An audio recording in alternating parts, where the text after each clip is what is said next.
Si ha habido un espíritu revolucionario, generoso, inteligente, sensible, capaz de cualquier sacrificio por el pueblo cubano, ese era Tomás Gutiérrez. Esas son palabras del director español Carlos Saura, que era muy amigo de Titón, y así veía él la figura de Titón.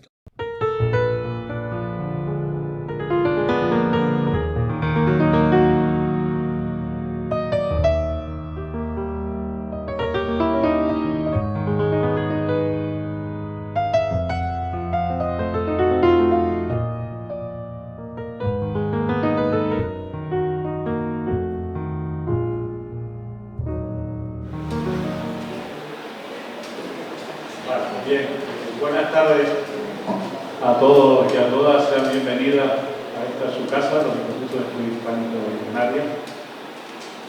Aprovechar para que se sientan a gusto, igual que yo, sobre todo entre cubanas conocidas, no Mirta, que me acabo de conocer ahora, pero sí que hay en la audiencia cubanas que, digamos, he tenido una estrecha relación con ellas, y bueno, es motivo más que suficiente para, digamos, seguir continuando en estos institutos de estudios hispánicos cubanos hoy, en concreto, de Canarias.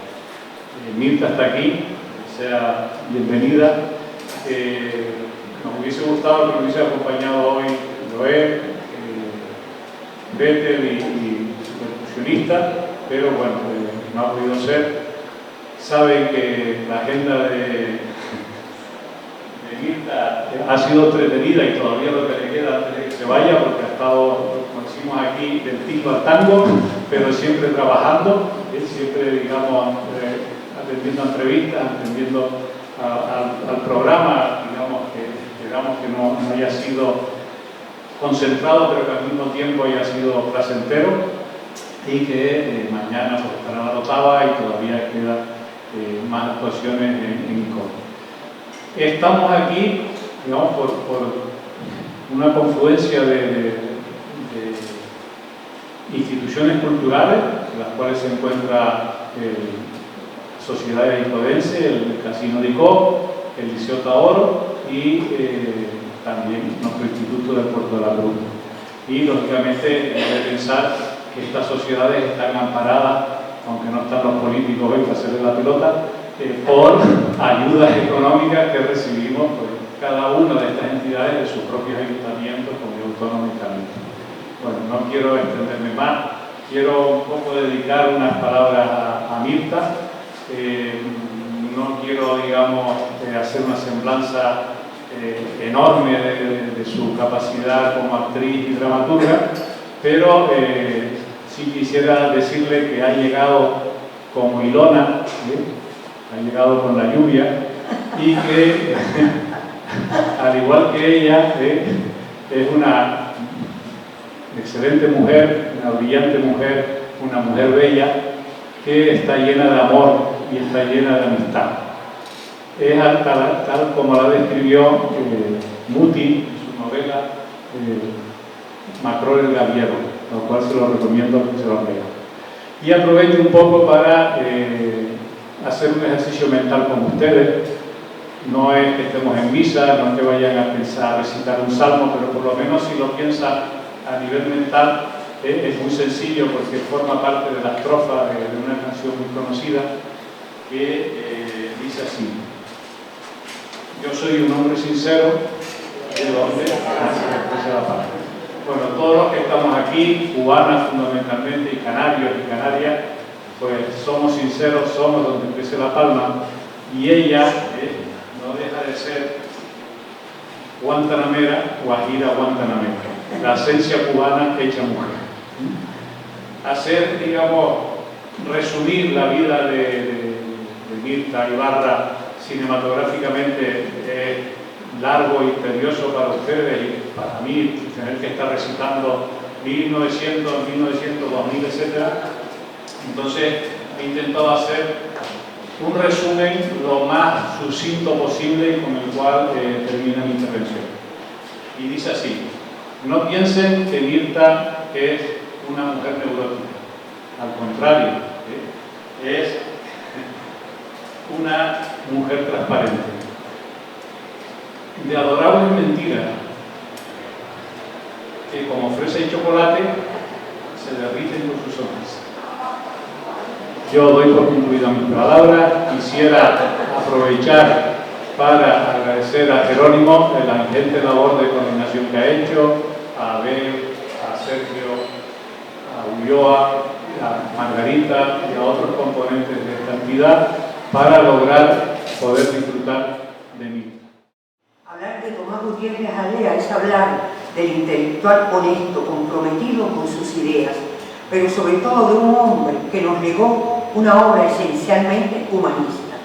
Cuando nos habla del artista, nos sitúa primero al hombre. Así para él, abro comillas, la realización personal no está en manifestarse ante los demás de acuerdo con determinadas convenciones, como un ser consagrado al arte, sino entregarse a los demás por encima o por debajo de todas las convenciones que obstaculicen ese acto de amor, ese encuentro fecundo con la vida. De ahí, cierro comillas, de ahí la relación tan estrecha entre la realidad y su experiencia artística y la coherencia entre su quehacer cotidiano y su obra. En casi toda su filmografía podemos encontrar esa relación dialéctica entre el hombre y su realidad, enriquecer espiritualmente, sostener ese diálogo con el espectador, provocar preguntas detonantes de búsqueda de respuestas, una mirada reflexiva, un espectador activo, que en Dialéctica del Espectador explica todo su método, comparando con Brecht, utilizándolo. Y ahí que se lea el libro podrá entenderlo mejor. Provocar preguntas detonantes de búsqueda de respuesta, una mirada reflexiva, un espectador activo, caracteriza su cine. Para ello se sirve del distanciamiento y la identificación. Este proceso lo hace explícito en su libro Dialéctica del Espectador, cuando nos contrapone el espectador contemplativo y el espectador activo. Para Alea, el espectador contemplativo es aquel, abro comillas, que no rebasa el nivel pasivo contemplativo, en tanto que el espectador activo sería aquel que, tomando como punto de partida el momento de la contemplación viva, genera un proceso de comprensión crítica de la realidad, que incluye el espectáculo, por supuesto, y consecuentemente una acción práctica transformadora. Veía, por lo tanto, dos momentos en esa relación del espectador con el espectáculo. De una parte, el pathos, el éxtasis, la enajenación. De otra parte, el distanciamiento, el reconocimiento de la realidad, la desalienación. Creía fervientemente en la necesidad de hacer ese cine crítico como instrumento para lograr mejorar nuestra realidad, aun cuando esto provocara a veces la manipulación de su cine en un sentido contrario a su propósito. Estaba consciente de ello cuando decía, abro comillas, ingenuo o perspicaz, el cineasta estará casi siempre en mayor o menor medida expuesto a que su obra sea manipulada en beneficio de intereses distintos de la que lo motivaron. Y les cuento que Fresa y Chocolate, en Miami los periódicos decía que le iban a dar el Oscar para congraciarse con la barba de Fidel. Y en Cuba decía que le iban a dar el Oscar porque tenía problemas ideológicos. Por lo tanto, ahí ven el problema de la manipulación a que está expuesto, ¿no? un artista. Quizás Memoria de su desarrollo es la película en la cual podemos percibir con mayor claridad este proceso. Sergio cuestiona la realidad, la juzga, y el espectador cuestiona a Sergio y se cuestiona a sí mismo. Y es esta relación dialéctica que propone el film con ese juego de diferentes lecturas lo que hace trascender. También desde el punto de vista formal fue innovador en su época al mezclar material documental con ficción, logrando de esta forma un mayor realismo y autenticidad en su obra. Titón estuvo en la última, como corresponsal de guerra, en el último día de la batalla de Girón, el primero de la victoria, y ahí filmó el documental Muerte al Invasor, que bueno, después por error, como salía en el noticiero que dirigía Santiago Álvarez, se le adjudicó a Santiago Álvarez, pero Santiago no tuvo nada que ver con ese documental. Fue Titón quien lo filmó, lo editó, y dos camarógrafos de la televisión en el ICAI lo filmaron, dirigido por Titón. Por errores de apreciación a veces, de forma inconsciente, y otras con toda intención, se trató de manipular su obra y su persona. La dificultad o incapacidad de algunos funcionarios para discernir los propósitos de una crítica honesta desde dentro de la revolución y aquella que critica y trata de destruirla, provocó en algunas ocasiones que a Titón se le marginara. Titón pensaba todo lo contrario, decía: yo creo que la crítica, si está bien hecha, si es eficaz, si es profunda y nos ayuda a superar problemas que tenemos y las debilidades que tenemos, por lo tanto nos hace más fuertes y menos manipulables. Él decía que cuando le decían que si se criticaba le daba armas al enemigo, él decía: le damos armas al enemigo cuando el enemigo es quien nos critica y no nosotros. Cuando nosotros nos criticamos, lo desarmamos, le dejamos sin argumento. El personaje de Sergio dice, memoria: yo siempre he preferido la comodidad a la verdad. Titón prefirió siempre la verdad, aunque ésta fuera incómoda. En las apreciaciones de Sergio siempre hay reducciones y absolutismo cuando juzga nuestra realidad.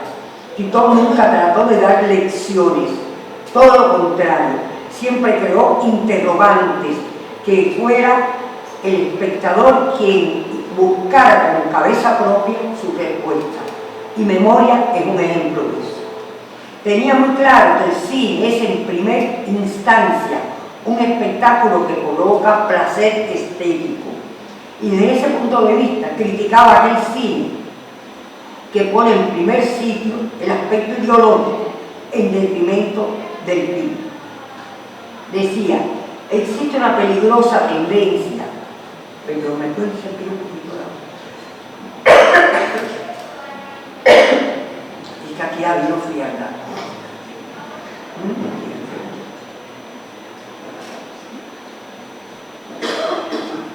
Existe una peligrosa tendencia a disimular la falta de eficiencia, la falta de calidad, la mediocridad, el recurso relativamente fácil de poner por delante una consigna, como aquel tenor que desafinaba atrozmente, pero se libraba de que le tiraran tomates o huevos podridos porque salía a escena envuelto en una bandera. Transitó por diferentes géneros, la comedia, el drama, la tragicomedia, pero siempre tratando de analizar y revelarnos los problemas sociales, los prejuicios y valores que perduran como herencia del pasado, rezagos que dañaban a la revolución, valores burgueses y pequeños burgueses, pero también las contradicciones que surgen a partir de los cambios que se han llevado a cabo en nuestra sociedad. Ataca así el abuso de consignas, los dogmas, la indolencia, la corrupción de los funcionarios, el burocratismo, el formalismo, el triunfalismo. De ahí lo polémico de su filmografía y sus reiteradas luchas ante aquellos burócratas que en varias ocasiones trataron de satanizar algunos de sus filmes.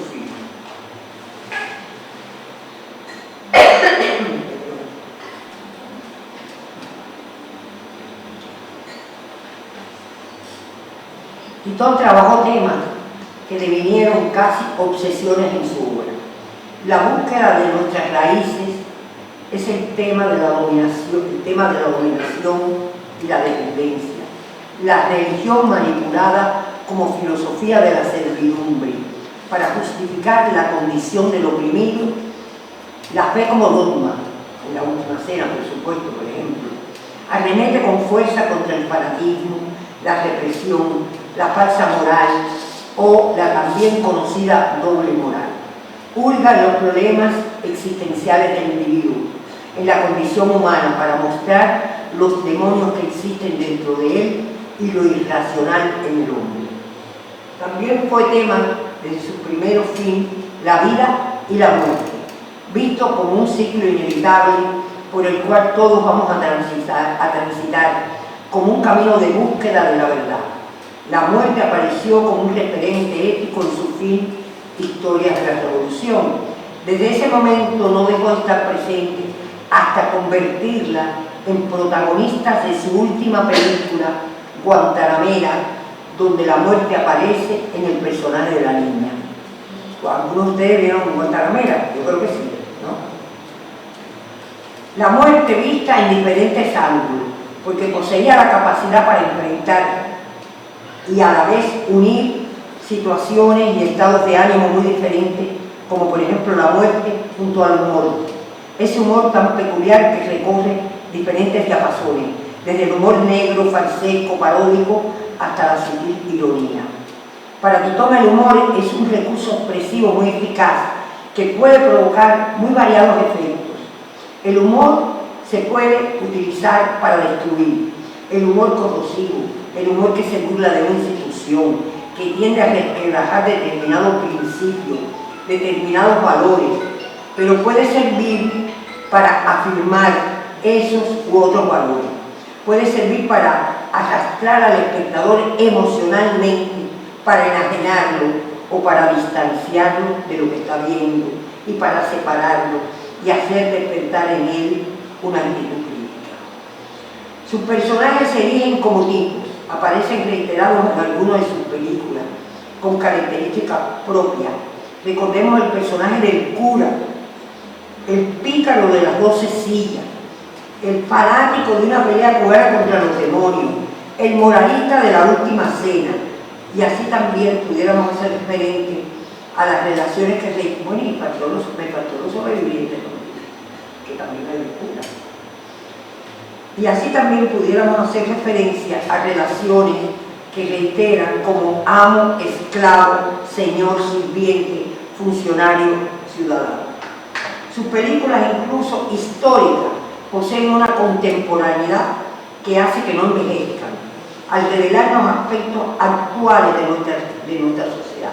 La última cena, Memoria de su desarrollo, una pelea cubana contra los demonios, Los sobrevivientes, entre otras. Para él, la obra de arte auténtica estará en alguna medida impregnada del espíritu de su época. Y lo moderno, en definitiva, pienso que debe estar determinado por el grado de impregnación que el espíritu de la época presenta en la obra de arte. Se nutría de diversas fuentes como inspiración para elaborar sus guiones, ya fuera una novela, un relato corto, historias que le relataban sus amigos, noticias publicadas en el periódico, como la Guantanamera, que sigue una noticia en el periódico. Esta preparación del guion le llevaba a veces años, de ahí la solidez de sus guiones y la complejidad de sus personajes.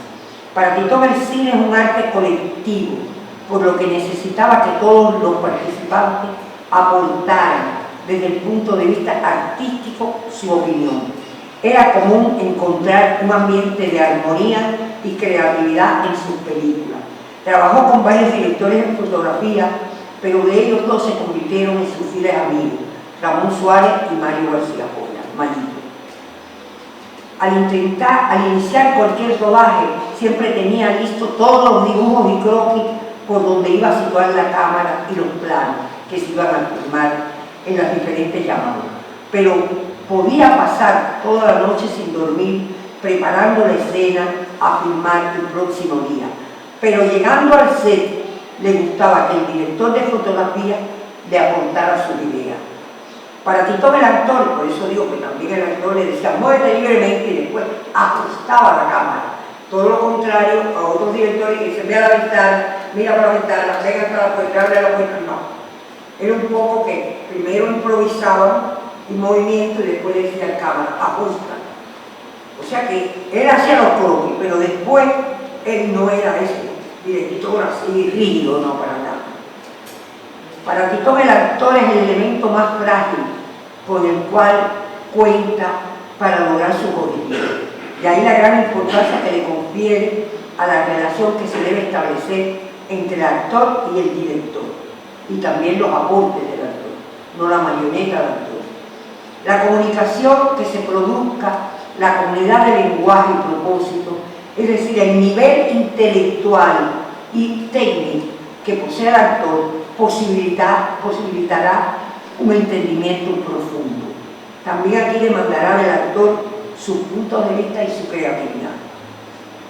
En la primera lectura del guión se definen los personajes, sus conflictos, sus objetivos. Después solía ensayar la escena o escenas que perfilaban en su esencia el personaje. A partir de tener claras estas escenas, podía encontrar el camino para continuar. Le pedía a los actores hacer la escena en ese primer ensayo, le daba a los actores absoluta libertad para moverse. Él y el director de fotografía la contemplaban y después comenzaban a hacer los ajustes. Pero siempre la cámara se adaptaba a los movimientos más orgánicos de los actores, no a la inversa como suelen hacer otros directores. Envidiaba a esos directores que siempre pudieron trabajar con el mismo elenco de actores, que permitía crear una relación profesional y personal donde ambos operaban en la misma frecuencia. Su actitud siempre partía de una gran flexibilidad que decía que según los actores y su preparación técnica e intelectual se debía utilizar métodos diferentes. Utilizó en algunas de sus películas, como Hasta cierto punto, que vieron ahí la que yo hago de obrera, obreros que no eran actores. En este caso, porque volvió a utilizar, hicimos una investigación en el puerto con los trabajadores, y los trabajadores de ahí del puerto decían los problemas que tenían. Y ese documental que hicimos se incluyó en la película, lo mismo que lo había hecho en Memoria de su Desarrollo, para darle también ese realismo y esa actualidad a la película. Hasta cierto punto, obreros que no eran actores. En este caso cambiaba la técnica de trabajo y utilizaba varios mecanismos que motivaran a estas personas para llegar a la creación de su personaje. Rechazaba abiertamente el tratamiento del actor como una marioneta, aunque recalcaba que cada director tiene su método de trabajo. Prefería a los actores inteligentes y cultos que podían enriquecer su personaje y el guión. Cada vez que comenzaba la preparación de una película, se releía a Stanislavski y a Brecht, que lo tenían todo superado, como preparación para el trabajo con los actores. Titón creía en la magia de lo imprevisible, de todo lo que podía surgir por azar en plena filmación, y tenía su mente abierta a cualquier suceso que pudiera incorporarse y que le enriqueciera. Esto era válido también para el guión, pues él sentía que podía suprimir o incorporar alguna escena.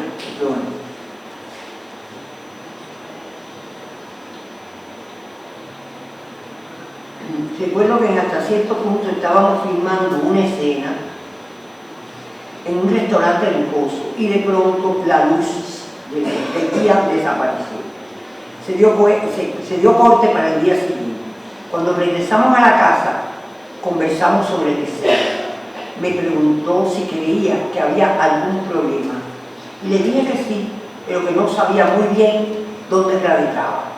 Determinamos entonces suprimir casi todo el diálogo y dejar la escena con silencio, la música de fondo. Fue impresionante la fuerza que cogió. Con su ausencia se perdió uno de los directores más emblemáticos del cine iberoamericano, no solo por la obra que nos ha dejado, sino también por su actitud como intelectual comprometido con su historia y su país, pues nos enseñó, como dice el crítico Juan Antonio García Borrero, dice así: su imborrable inconformidad con el estado de cosas existentes en la vida, su intolerancia ante la mediocridad espiritual, su tendencia a hacer de la duda y hasta del error otro modo muy humano de crecer. Muchas gracias.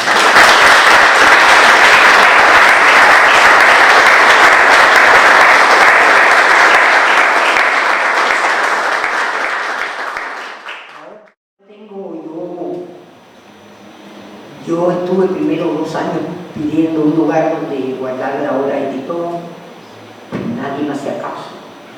Hasta que Eusebio Leal, el historiador de La Habana, que era una persona excepcional y de una cultura apabullante, yo diría, le escribí y lo llamé y le conté el proyecto que yo tenía y me dijo, me interesa. Camina por La Habana Vieja y busca un local para hacerlo. Yo caminé, pero yo no sabía bien, sabía yo el viaje. Cuando regresó me dijo, ¿qué hay? Yo no tengo nada, dice, yo sí tengo. Ya yo tengo el lugar para el lugar de él. Y cuando nos fuimos a inaugurar, él estaba ya un poco enfermo, no pudo asistir, me mandó a decir con el arquitecto, dile a Mirta que eso no se llama el centro, como yo había puesto, Centro de Investigación y Promoción Tomás Gutiérrez Alea. No, dile a Mirta que eso se llama Casa Pitón y Mirta. Yo a mí, que yo me había apartado totalmente. Entonces esto es una casa, la casa de La Habana Vieja, donde nosotros los martes y los jueves damos cine para la comunidad. Es una comunidad muy pobre, es un barrio muy pobre porque es el barrio antiguamente, el barrio San Isidro, el barrio de las prostitutas, el barrio donde antiguamente, antes de la revolución, se batieron Yarini, que era el chulo más famoso allí, con Lotov, el otro chulo francés, se batieron, se mataron, y hay hasta una película hecha acerca de eso. Entonces era un barrio de prostitución, y entonces es un barrio muy pobre, casi todo de personas mayores, muy pocos jóvenes. Pero esas personas mayores vienen todas a ver las películas. Hay alguna gente culta que te sorprende, que ha visto todo el cine y que es increíble, se paran y hablan y tú dices, bueno, pero este señor tan mayor, y mira cómo sabe de cine, Entonces nada, yo les compro café, les doy un cafecito, les compro una galletita dulce, les reparto.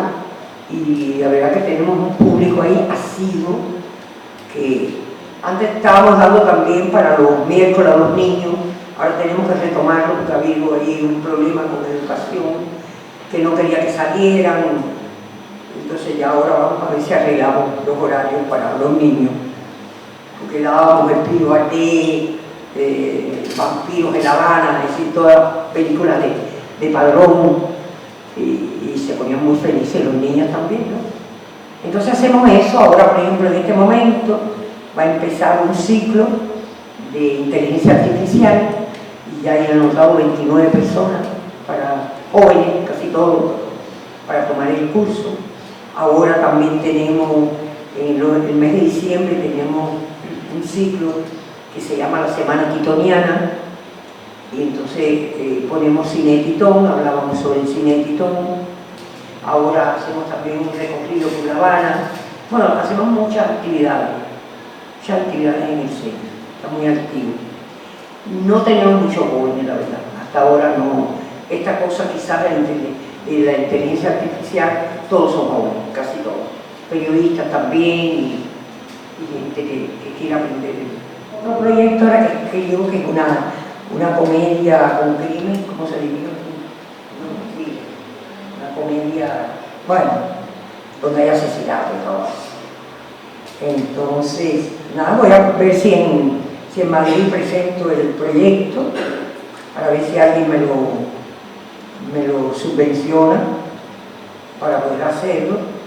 Es la historia de una cantante que la sacan porque ya está mayor, aunque canta muy bien y tiene un público, pero el productor cree que es mayor ya, y es un mañanero que se va desempleando y hay crimen, y hay... Entonces yo soy la cantante, porque mira, a esta edad casi nadie te llama. Entonces, como casi nadie te llama, porque tienes toda la experiencia, pues yo he decidido escribirme mi historia. Y si alguien lo quiere, y sobre todo la gusta. Y después, si alguien quiere, busco los productores y ya. Hasta que se me agote la imaginación. No, porque ahora vas a hacer tu memoria. Hacer tu memoria ahora. Ah, estoy haciendo mi memoria. Me quedé ahí un poco estancada. Que se llama Mi vida hasta cierto punto. Porque uno no lo cuenta todo. Uno cuenta lo que quiere contar. Y porque además le hago un guiño a mi primera película hasta cierto punto. Entonces, estoy ahí estancadita. Tenía mucho impulso, porque Tito me decía siempre, dice, tú escribes muy bien, pero eres muy perezosa. Y es verdad, porque como no soy escritora, los escritores se sientan, aunque sea una página en blanco, y escriben 2 palabras. Yo no soy escritora, yo, cuando se me ocurre algo, me pongo ahí Y entonces me decidí, después que él falleció, a inscribirlo en el teatro. Sabemos que tiene una canción por ahí que aglutina unas calles de La Habana. ¿Podría cantar un poquito de eso? Esa no va a estar en la película. Esa estaba abierta, pero en la edición después. Pero yo, bueno, es una canción pequeña que lo que me interesa es que estando sin conocer La Habana, yo todavía, para no, que trabajo ahí, sin conocer, me senté un día en la cocina hace años y me salía. Todos son nombres de La Habana, todos, de arriba a abajo. Dice así: habanera soy, por mi Habana voy, buscando un consuelo a mi dolor. Habanera soy, por mi Cuba voy, su mar, sus palmas y su son. Subo por esperanza, buscando lealtad, tropiezo y me equivoco, solo encuentro soledad. Perseverancia me alienta, amistad me da el valor, rayo y espada la fuerza, por concordia subo yo, pero al final de la calle amargura me esperó. Habanera soy, por mi Habana voy, buscando consuelo a mi dolor.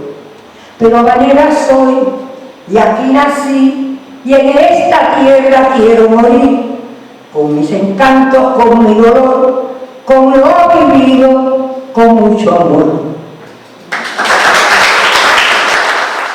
Me han dado el Premio Nacional de Cine este año, al fin.